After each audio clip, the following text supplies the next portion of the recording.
Hey, welcome everybody. This is John Paul Mendocha, Doctor of Speed Selling. This is the Raging Verbalist number 301, 301. Hard to believe we've gotten this far. If you're keeping track, hopefully you are. Hit the like, hit subscribe. If you want to be bugged, hit the notification. Running a little late on this Friday. Had to go to the dentist, and when the dentist is open, you got to grab that appointment. So there you go. Also, we're on Facebook with the Position to Win book, Position to Win book. So check us out there. Don't slip into politics often. We're not going to do that today. And away we go. Hey, so let's start talking about how I am asked on a very regular basis. Well, John, I need to go out and get some marketing lessons. Where are the marketing lessons out there?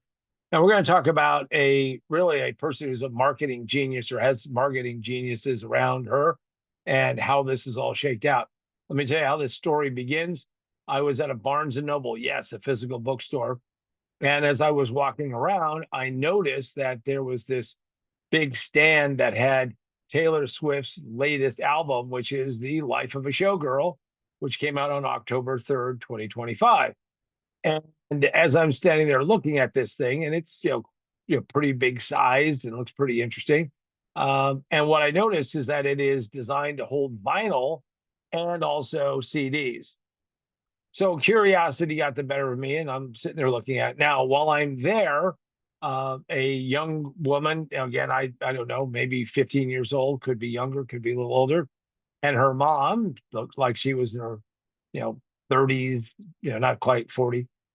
And she goes, Mom, I want to buy the Taylor Swift album. Now, I'm not a Swiftie, but I could tell that she had, ideas and excitement in her head.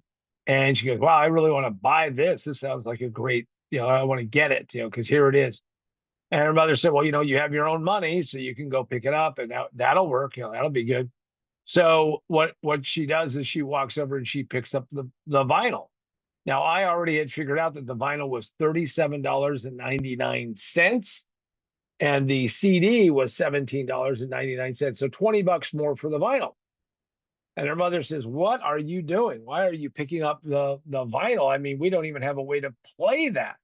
And she goes, well, but the picture, the cover is so much bigger on the vinyl. And besides which, I'm going to buy the digital anyway and listen to it that way. But I really want to have the album. I want to hold that in my hands, which kicked me off to say, this is some good genius marketing. This is some really good ideas about what they're trying to do and how they're trying to put it together. So I did a little research for everybody because, again, marketing lessons are all around us. And Taylor Swift's team has really hit it out of the park. They've broken all kinds of sales records. And the album was issued in remarkably 27 physical variants. And they break down like this: 16 CDs, 8 vinyls, 2 deluxe CDs, merchandise, of course, can't do without merchandise, and a cassette. I mean, the only thing that they don't have it in is like 8-track tapes. And if you don't know what that is, hey, you got Google, you know what it is, or Chat GPT or something. Plus, they have 11 digital download editions. So what is that? 38 different ways to get this album, which critics have said is not that great. I'm not one to judge. I'm not a music specialist, but I do know great marketing when I see it. Now, in that first week, they moved like 3.479 million units. Don't know how they measure that between digital and vinyl, but I do know that in the UK, this is the biggest selling vinyl since they started keeping track of it again. A few years ago, vinyl was dead. I mean, well, they had Vinyl Day, which they would try to push some stuff, and vinyl had made a resurgence back a little bit, but they sold like 126,000 copies of vinyl. Looked very cool, looked all that stuff. I mean, streaming is out through the roof, 460 million on-demand streams in the US in the first week alone. And and by the way, part of that is the digital sales, because a lot of people are listening to Spotify and all other means that they can just listen to it. So you got to think about that this thing has just been blown out of the water, and I take my hat off if I was wearing it. I'm wearing the marketing X-ray red glasses today, because I'm going to tell you that that's quite an astonishing feat. And one only just has to say bravo because that's a great way to go out and do it.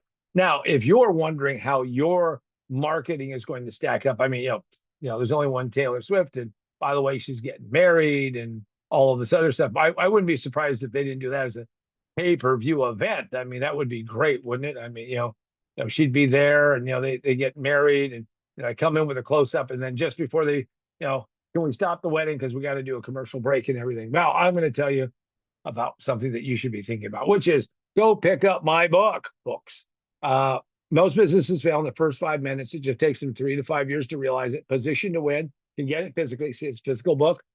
See, we only have one physical copy, but we actually have multiple ways to buy it. You can go to Amazon, Barnes and Noble, Books a Million, wherever books are sold. Ask for it by name. Remember, most businesses fail in the first 5 minutes. Or you can get it digitally. And if you get it digitally, you can get it from Amazon Kindle, Barnes & Noble Nook, or Apple iBooks. Check it out. If you go to positiontowinbook.com, positiontowinbook.com, and ask me, I will autograph it personally for you. On the other side of the ledger, you can go pick up our book called Remote Work for a Better World, which is available exclusively on the Kindle, Amazon Kindle site. Now, the whole point of all of this is to make yourself a better marketer, put yourself in a better position, and more importantly, get you in the right position in the world of whatever you're going to do. Now, let's look at the whole concept of what she did. She has been banging out concerts around the world. I mean, she blew things out. I mean, we can argue about if she did that in a smart way. But what I can tell you is that all told, the life of a showgirl has set new records in pure album sales, streaming sales, strong demand for vinyl, highlighted especially with like the UK, and collectors worldwide are going to buy it. They believe they're going to sell out on the amount of vinyl. Interesting thing about vinyl is that it has actually had a resurgence for people who are collectors. Heard from somebody today that they have friends who just buy vinyl, never open it. I mean, God, it just tells me maybe they should ship a slug in there or something. But anyway, never open it because they have a collection of albums so they can show them off and it becomes a collectible. Genius, genius, genius. 27 physical variants, 11 digital. Very smart, great marketing. Lessons for all of us to learn, which is let your customers consume things the way they need to consume them and do that in a way that allows them to move forward in their enjoyment of whatever you do. And with that, this is John Paul Mendocha, the Raging Verbalist. And hopefully you've learned a lesson. There are marketing and sales lessons all around every day. You just have to have your eyes open, and who knows, maybe you'll be standing somewhere and you'll watch people making a buying decision that maybe you wouldn't have made, but it will spark something in your brain to tell you how to do it differently and better in many different ways. And with that, have a great one until the next Raging Verbalist.